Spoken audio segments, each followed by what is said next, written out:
If there's one thing we've learned about business and life, it's that people are the X factor. They constantly surprise us, both in amazing ways and not so much. We're Ben and Syya, and welcome to the GNAW On This Business Bites podcast. This show is all about real-life things we all deal with every day, how they relate to business, and how to make some sense out of our daily chaos. Welcome to the show.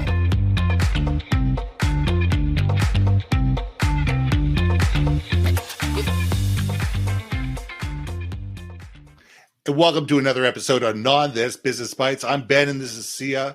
Thank you guys for coming back another week. So this week, we want to talk to you about pundits versus experts. In the world of 24/7, 365 media, whether that be radio, whether that be television, whether that be social media, YouTube, you name it, there is a craving for content. Everybody wants more content. Everybody is looking to be entertained. Everybody is looking for ways to be educated. And the question we need to ask, is the person who's providing the information a pundit or are they an expert? Are they just somebody out there that's being paid to sensationalize, to promote, to be able to raise the ratings? Or are they actually providing valuable content? Are they actually giving you reason to sit there and go, I didn't know that before. Or wait a second, I never thought of it that way before. Or wait a second here, that's not what I thought. And I think we need to be able to separate the pundits whose job it is to sit there and say, well, we'll be right back after a commercial break, and we're going to talk about this, and get you to listen to those 5 minutes of commercials just so you can come back and hear them pontificate for another 15 minutes so they can send you to another commercial break. So I want to find out from Syya, what's your view on this? Because I think there is so many people out there calling themselves experts that are one YouTube ahead of everybody else. But what they really are is they're people that are just pushing the content marketing machine, just trying to promote and promote and promote.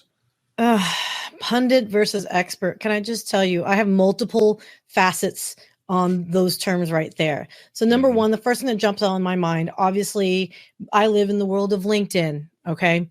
Yeah. And I do not want to diminish anyone's value or imply that someone's not qualified or anything like that. But, there is a very healthy, economy of entrepreneurs and small business owners, right? Solopreneurs who are very experienced with what they do.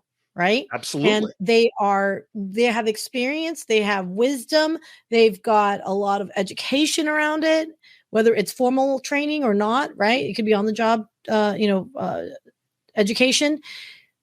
I guess what bothers me the most is when there's a flip of a switch where you start something and suddenly I'm the pro and professional. Now I'm going to do full disclosure, right? I'm in the world of podcasting. I'm considered a newbie, right? My business wasn't established until 2018, right? But I'm also not saying I'm the editor, right? I am the business owner of this particular industry and I'm learning as an entrepreneur, but I would never call myself an expert and just brag about my accomplishments regarding that. And I think that's where it blurs the line with being a pundit, right? Mm-hmm. Where there is aggrandizing, where you're like, oh, look at me, look how successful I am, all that stuff. To me, that's just bragging about yourself. And that's where pundits come into play a little bit. It's a little bit about self-promotion, less so about the actual topic, it seems like to me. So that's where I find pundit versus experts to be grading, especially for those that don't know what the hell they're talking about and then say they're the expert. Well, and we've all seen the self-professed experts, the people who call themselves the number one sales guy on LinkedIn, the social media guru, here's 10 steps to better LinkedIn, profile. There's all of that out there on the marketplace. And what it is more getting you to buy a course than it is actually helping it. What I'll do is I'll give you just enough information to enable you to sit there going, wait a second, I need to have this person. So I'm going to buy this course and I'm going to pay this person $5,000 to go and tell me the real thing. But when I take their $5,000 course, what I'm going to do if I really want the secret sauce, I got to buy their $25,000 course. Mm-hmm. And I think that that's really where the line is for me.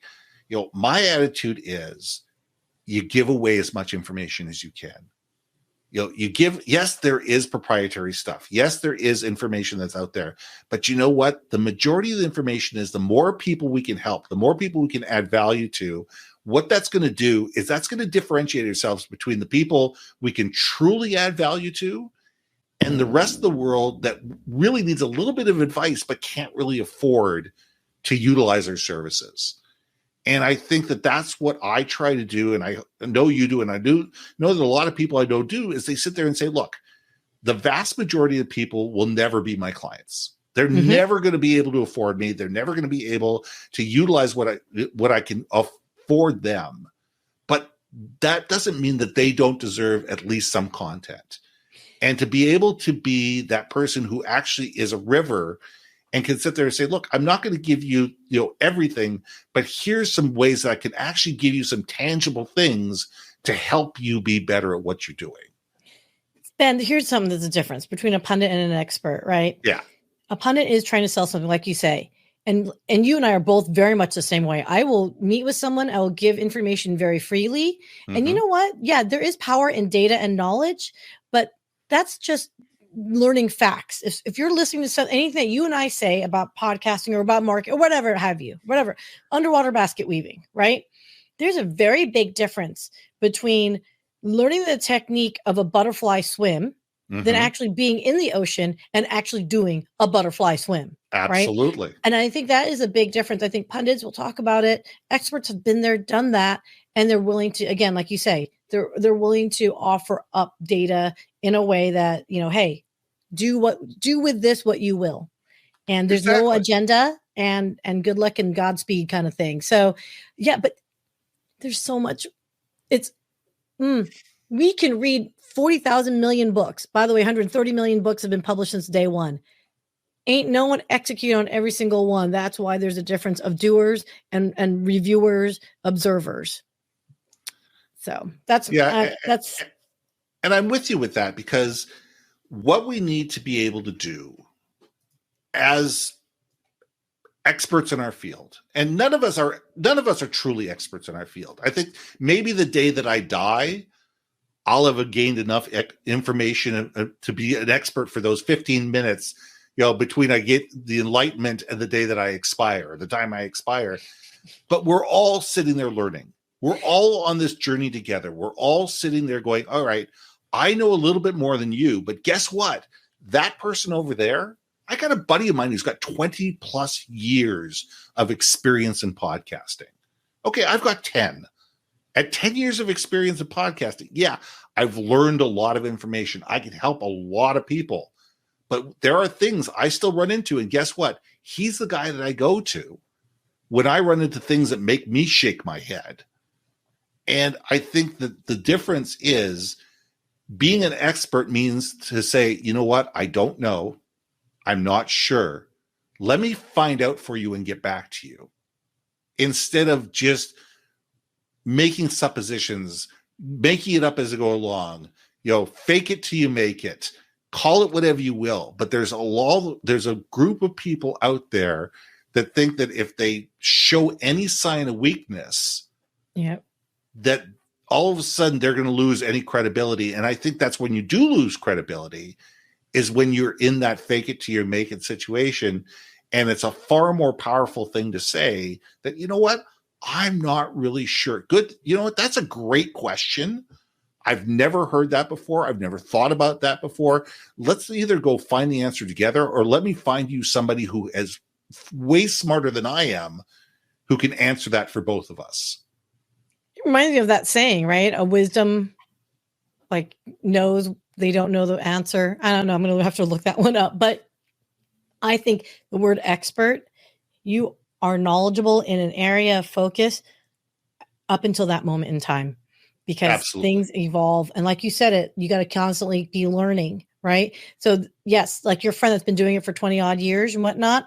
If your friend stopped learning 10 years ago, they were It'd an be out of expert date. 10 years ago, but it's Yeah. not necessarily applicable too, right? So, and I worry because I've seen some pundits, especially on LinkedIn, for example, or business, whatever platforms that are saying, I know this. And you're like, wow, that's an outdated way of thinking. Like this methodology has been disproven. That's where I'm really worried of like, ooh, we've crossed over to the twilight zone, if you will, of, expert knowledge. Yeah. So my gnaw on this, the thing I'm going to gnaw on is be wary of pundits, be wary of experts, be wary of anybody.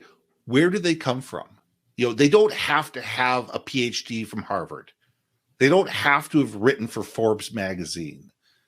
But sit there and say, okay, what have they written in the past? Who are the people that are commenting on their LinkedIn posts? How engaged are they on the platform? What else are they doing? What's available on their website? What are they saying on a consistent basis across various mediums? And if we can do that, then you have a far better idea of whether this person is actually a pundit and just a self-promoter or a true expert. So gnaw on this. These are the Business Bites. I'm Ben.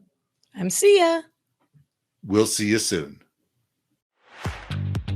Hey. Thanks for listening to another episode of GNAW on This, Business Bites. If you liked what you heard, we most humbly ask that you like, share, and hit that subscribe button. And if you want to communicate more effectively within your organization, contact Ben at yourbrandmarketing.com or me, Syya, at innovationmediaenterprises.com. We can help you build your community, brand awareness, and personality through podcasting. We cannot wait to hear from you. So see you next week for another episode of GNAW on This, Business Bites.